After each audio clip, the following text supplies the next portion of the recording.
Shooting in low light with a smartphone is not always easy. There are several ways to do it that utilize some of the same tips. Just use what you got. The newest smartphones are pretty good at seeing into the dark. They do slow the shutter down a little and tend to hike up the sensitivity a bit, but it's worth the shot.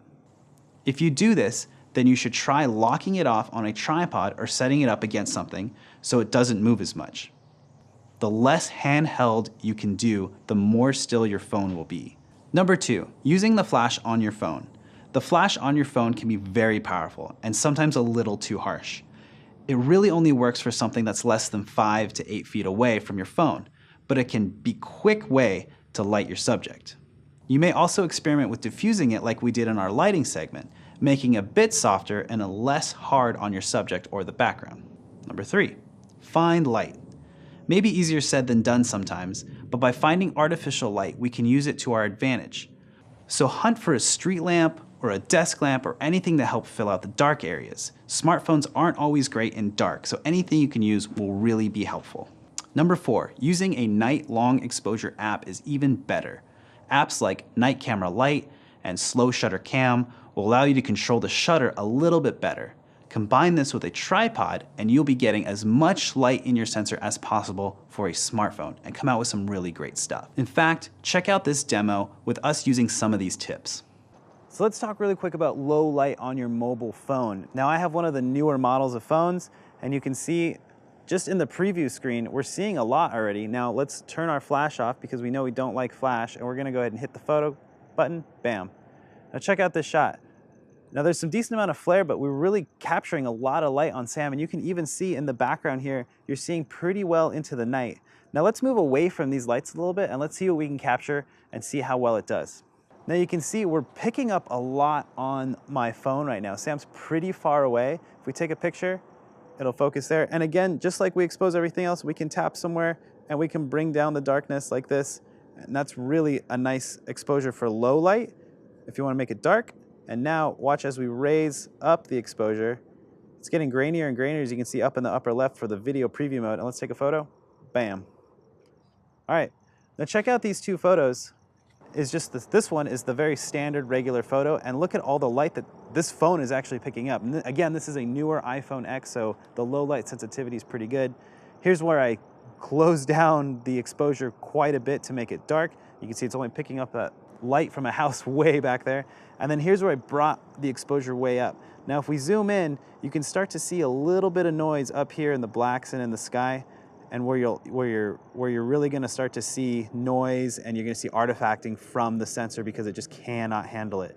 But as a general rule, when you're back this wide, you can't really tell. So really, your phone's great in low light. Again, we have a decent amount of light coming in here. You need some light. It's not gonna be able to perform in complete darkness or even just ambient light. You're gonna need some light for it. So real quick, we're gonna talk about using the flash on the back of your mobile phone. Now it's a little gross and it's a little aggressive, but let's take a look at your mobile phone. We're gonna go right to the screen on the phone and we're gonna shoot Sam, and we're going to, in the upper left, you can see the little flash, and that's where you put auto, on, or off. Now typically I turn my flash off when I'm taking photos because I think the flash is a little aggressive. So let's take a picture of Sam right here. Now let's take a look at this photo. Now you can see it actually it tests the waters a little bit and it doesn't overpower anything really. It's kind of even, it's nice, it's matching these lights up here, and it's pretty good. Now keep in mind, the further you move away, the less your flash is gonna have an effect. So let's separate a little bit. Now there's a good amount of light out here, so we don't necessarily need the flash, but there we go. Now again, the flash read it a little bit and it really lit up this whole scene. It doesn't look very natural, it's really blown out. So just to see really what the flash is capable of and what it can do in darkness, we're gonna go ahead and turn these lights off and use the flash in almost complete darkness. Shall we? All right, you can't see me right now, I imagine. So Sam is in the same spot, I am in the same spot. We have our flash on, let's take a shot, here we go.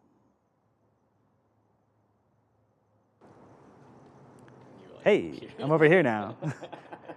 So basically, this is a full-blown flash at its maximum capacity in complete darkness. Again, it is a full-blown flash. It's covering everything. It's very even. Now, one cool home remedy that I've seen people do is they'll cover their flash with a little piece of diffusion, like a tissue paper or a tissue when they're trying to use it. It's kind of hard because it's in between, on this camera, it's in between the two lenses, but it really depends on what camera you have. Every flash acts differently on every single different camera, and it will be constantly changing. I'm not a big fan of the flash, so I try not to use it. So let's get real creative. I am going to light Sam up. Sam, do you have your phone on you? Yeah. Let's turn your flashlight on. So something really cool, someone else can basically turn on the flashlight on their phone and we can hold it somewhere. Here, I'm gonna use, basically this is an off-camera flash, and you can sort of light the person in a way. Now see, this is getting a little bit more contrast here on Sam. Bam. So it's a little bit more creative. We can come up with something a little scarier like this. So check it out. That is a scary photo of Sam. Oh. But you can see how you can get creative by moving lights around. This is a little bit better exposed. It looks a little bit more portraity. It's really nice, actually. Get creative, use someone else's light, use a flashlight, use a headlamp, whatever you got. So real quick, I'm gonna go ahead and I'm gonna use this tripod down here because we're gonna try and stabilize your phone on a tripod. Yep, you can do that. And that kind of helps with shooting motion at night because your camera is slowing down a little bit. So let's go get the tripod. And in my pocket here, I have a little adapter. Basically, this little adapter will allow me to screw into the tripod with this little adapter right here. And then I can grip the phone with this thing right here. So if you wouldn't mind putting that on there, Sam. So we're gonna go ahead and this just clicks in like so. Oh yeah. And then we put it in our plate, snap it in, and now I have total control of my camera on a tripod, which is really, really cool because now look, I can click over here and I can turn on a 3-second timer and I can pan just a little bit over here. I can click it, 3, 2, 1. And now I've got a really cool photo of me and my friend using a tripod.